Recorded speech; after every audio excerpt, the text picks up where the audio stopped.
Olá, turma, sejam bem-vindos a mais uma aula de processo penal. Espero que todos vocês estejam bem. E hoje nós vamos tratar dos fundamentos do processo penal.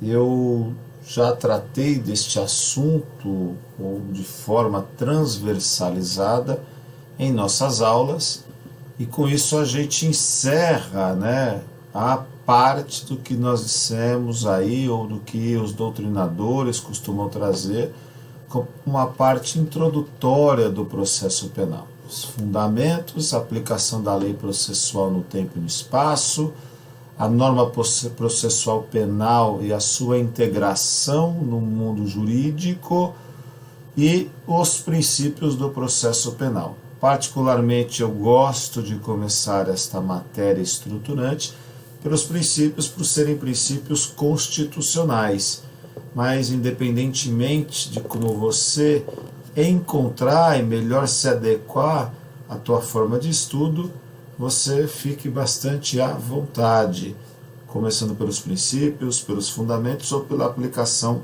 da lei processual penal. Então, o tema aí, os fundamentos do processo penal. E como é que a gente vai trabalhar com esta matéria de hoje aqui, Então, é importante que você tenha acesso lá ao nosso canal do YouTube, também do Spotify, que as matérias, tanto do processo penal, os princípios 1 e 2, são 2 aulas, e a lei processual penal no tempo e no espaço já estão lá disponíveis para você assistir. Bom, e aí a gente espera que vocês aproveitem ao máximo esta aula, e a gente começa aqui com o Estado e poder, ou seja, o Estado é o titular de um poder que deriva da sociedade, motivo pelo qual esse poder deve ser exercido para o bem da coletividade. Então, nós nunca tivemos um momento tão complicado do que o nosso país, pelo qual passa o nosso país, sobre essa crise de poder, ou esta crise de autoridade. O Estado aqui que nós estamos falando é o Estado aquele que nós delegamos a atribuição de decidir sobre os destinos de uma vida em sociedade. Porque, olha, o Estado é o titular de um poder. E este poder não é um poder originário do Estado, ele é um poder derivado, é um poder delegado por quem?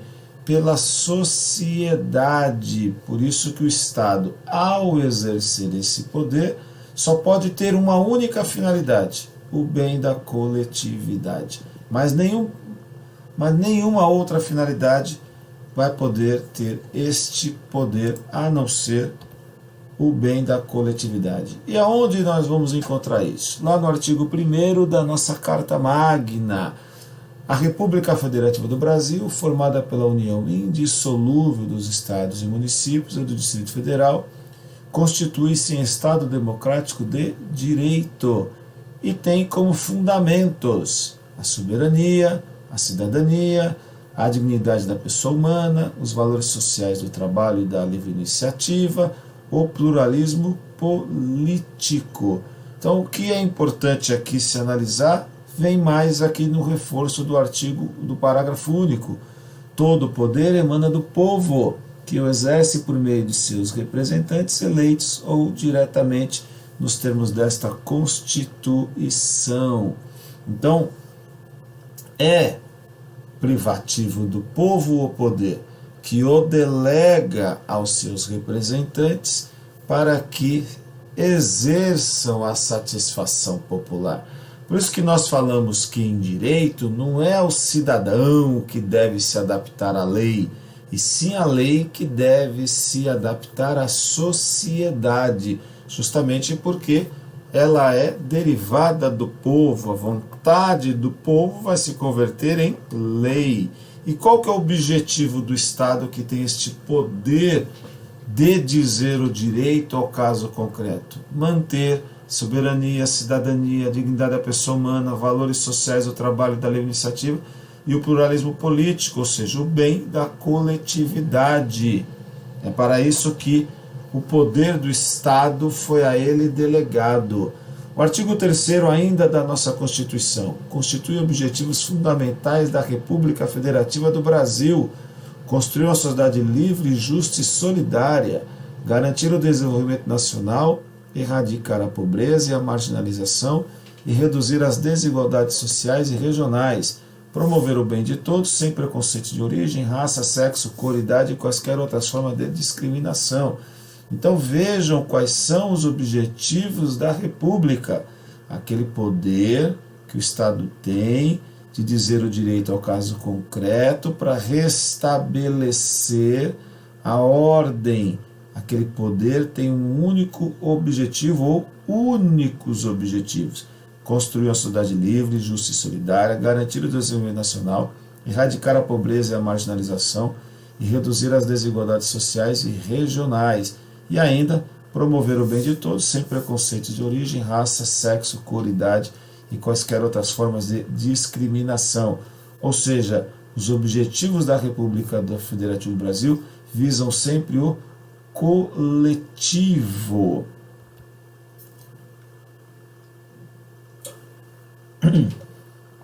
A presença do Estado enquanto entidade interfere cotidianamente na vida da sociedade, ou seja, direcionando sua atuação, impondo restrições ao que os indivíduos podem ou não fazer, reprimindo infratores que afrontam bens ou interesses da sociedade ou do próprio Estado, porque este, exercendo o poder, limita a liberdade individual por meio do direito. O poder do Estado também não é ilimitado. É a regra do Estado. Este poder que é derivado, este poder que é delegado a ele pela sociedade, ele exerce o poder, mas ele tem o poder, mas ele também tem o dever. E que dever que é esse? Então ele tem o poder de aplicar a norma ao caso concreto para resolver problemas individuais, para garantir uma vida harmônica, uma vida coletiva, em liberdade das pessoas. O direito como limite do poder, só o poder cria o direito. E como dizia Norberto Bobbio, só o direito limita o poder. A presença do poder estatal é limitado pelo direito, pois não pode o Estado, a pretexto de trabalhar pelo bem comum, afrontar a liberdade individual, a propriedade ou a dignidade humana, sem que para isso não respeite determinadas condições. Então veja, o nosso Estado, ele não pode, nós estamos vivendo um momento de crise, uma crise de saúde mundial. O Estado, quando ele cria ou ele implanta um lockdown, não é por a vontade do governante, é porque está intrínseco à vontade do governante o quê? A liberdade individual. Se está limitando o ser humano de ir e vir e permanecer em território nacional, para quê? Porque determinadas condições assim o exigem, ou seja, ele é obrigado a manter isso pela saúde da coletividade. Se ficar comprovado que não era necessário, aí será obviamente responsabilizado. Bom, e o ordenamento jurídico? O que seria o ordenamento jurídico? Conjunto de normas jurídicas de um Estado que molda sua atuação a fim de evitar arbitrariedades, como exercício da força baseada na vontade de um único governante. Então, quando o governante ele é eleito, não basta ele apenas ditar no seu plano de governo o que ele quer fazer. O querer do governante, o poder que ele recebeu das urnas é limitado pelo direito, porque nós vivemos dentro de um sistema. Então o governante é obrigado a respeitar o ordenamento jurídico. Por isso que nós temos aí também a separação dos poderes, lá da doutrina de Montesquieu, na sua obra O Espírito das Leis. O poder do Estado deveria ser exercido por 3 poderes diferentes. No nosso caso, na sociedade moderna, judiciário, executivo e legislativo. Por que isso? para que haja um equilíbrio de forças. É o que Montesquieu tratava do sistema de freios e contrapesos. E dentro dessa questão nós temos o poder e o processo. O exercício de um poder requer limitações, então será disciplinado por meio do direito, como já afirmava Norberto Bobbio. O poder cria o direito e o direito limita o poder. E as normas jurídicas, o que são? Quando elas surgem? Para que surgem? Então, o que é a norma jurídica propriamente dito? Norma de direito material são aquelas relacionadas a disciplinar os atos diretamente com a vida e as relações sociais. Por exemplo, o nosso direito penal, processo penal, nosso direito civil, direito de trabalho, direito tributário. Então, são normas de direito material, ou seja, vão regular os atos que dizem respeito à vida e à relação social. Então, se nós temos um emprego, eu preciso de uma norma que regule a vida do indivíduo e o seu emprego. Se eu tenho um patrimônio, nós precisamos de uma norma que vá regular o patrimônio e a vida do cidadão em sociedade. É o que nós falamos de bens jurídicos protegidos pela norma. Que norma vai proteger um bem jurídico? Aquilo que tem relevância para o cidadão, para a vida em sociedade. Uma norma de direito material, é onde ela traz sanções, ela criminaliza condutas, ela traz normas de comportamento. Então está lá na norma de direito material. E aí eu tenho as normas de direito formal, são as normas que determinam o modo de aplicação da norma material. Como é que, quando alguém comete um crime, este alguém deve ser responsabilizado? E aí eu voltei à norma formal. Como é que eu vou aplicar a norma material? E aí, quando a gente fala em norma formal e norma material no processo penal, o que eu vou ter? O que é o direito penal e o que é o direito processual penal? Direito penal é material, ou seja, ele vai tutelar os bens jurídicos que possuem relevância para a sociedade, estabelecendo sanções. Enquanto o processo penal só existe em razão do direito material, depende deste. Não que o direito processual penal seja subordinado ao direito penal, mas é que o direito penal é a norma material, disciplina os atos da vida em sociedade, e o direito processual penal é uma norma de direito formal. Quando a norma material é violada, como é que nós vamos responsabilizar aqueles que violaram o bem jurídico? É por meio da norma processual penal, que no caso é uma norma formal.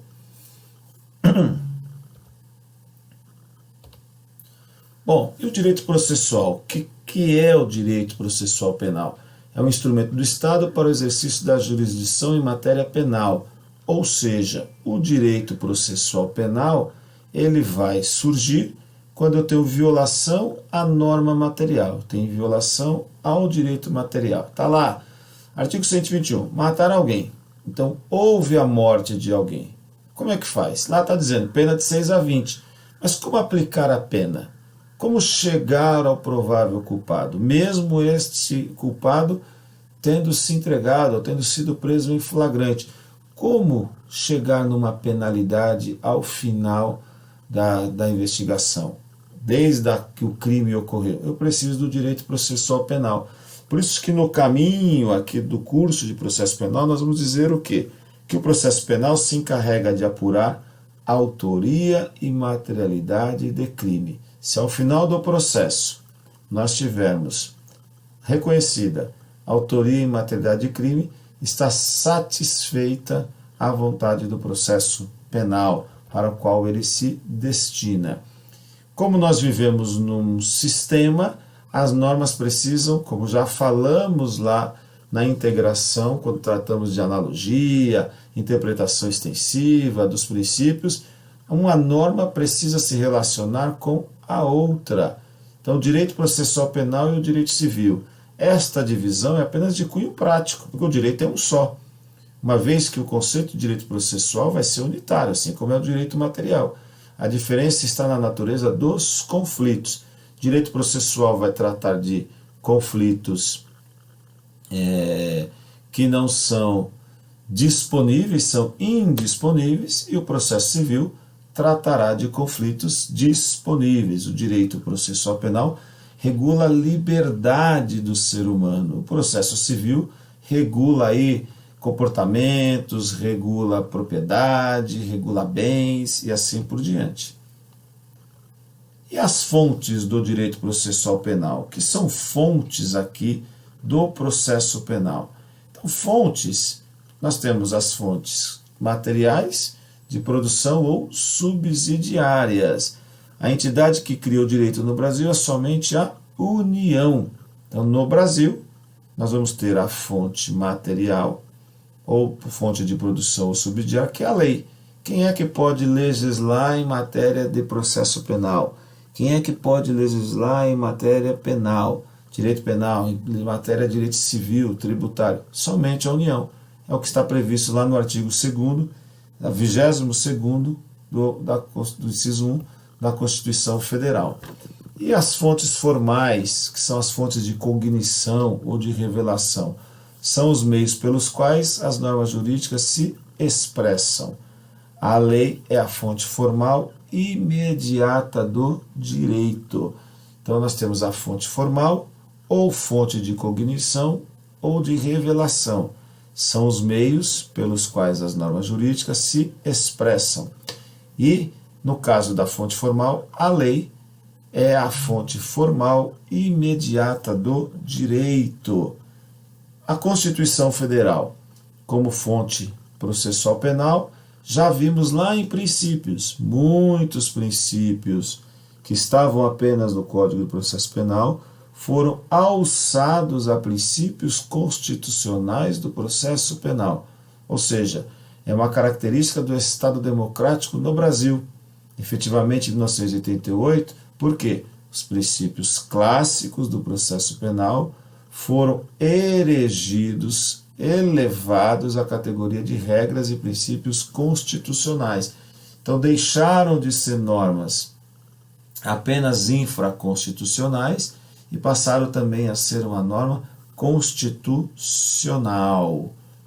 Bom, e aí o artigo 103 da Constituição Federal diz lá: a Constituição Federal, instituído pela Emenda Constitucional 45 de 2004, outorgou ao STF editar súmulas vinculantes, desde que a matéria objeto da súmula tenha sido exaustivamente objeto de decisões no mesmo sentido, devendo ser aprovada por 2/3 dos membros do STF. A manifestação do STF pode ser por ofício ou por provocação. Então nós vimos que somente ali a União poderá criar uma norma processual penal, uma norma penal. E o que eu tenho aqui? A Constituição autorizando o Supremo Tribunal Federal a editar uma súmula vinculante, ou seja, que eventuais demandas judiciais deverão seguir, não o que está na lei especificamente, mas sim o que está numa súmula vinculante, que obviamente é o resultado aí da interpretação, do julgamento da lei. Mas eu tenho isso hoje, né, o nosso ordenamento jurídico tem hoje, autorizado aqui pela Constituição Federal, desde que a súmula vinculante ela se refira exaustivamente a objetos de decisões no mesmo sentido, aí o presidente do STF coloca em pauta de julgamento, de votação, o pleno da casa se reúne, e se 2/3 dos seus membros entenderem que aquela norma tem que se transformar numa súmula vinculante, aí sim, a partir de então, vai vincular todos os demais membros do Poder Judiciário. Ok? E assim, turma, uma matéria bastante tranquila, mas para que nós possamos aí discutir e atentar para os fundamentos do processo penal. Na sequência, a gente fala de princípios do processo penal e da norma processual penal no tempo e no espaço e sua eficácia. ou como você achar melhor que deve começar esta matéria. Siga a gente lá no nosso canal do YouTube, siga lá a gente no Spotify, e eu estou à disposição de todos. Uma excelente semana, até a próxima, muito obrigado.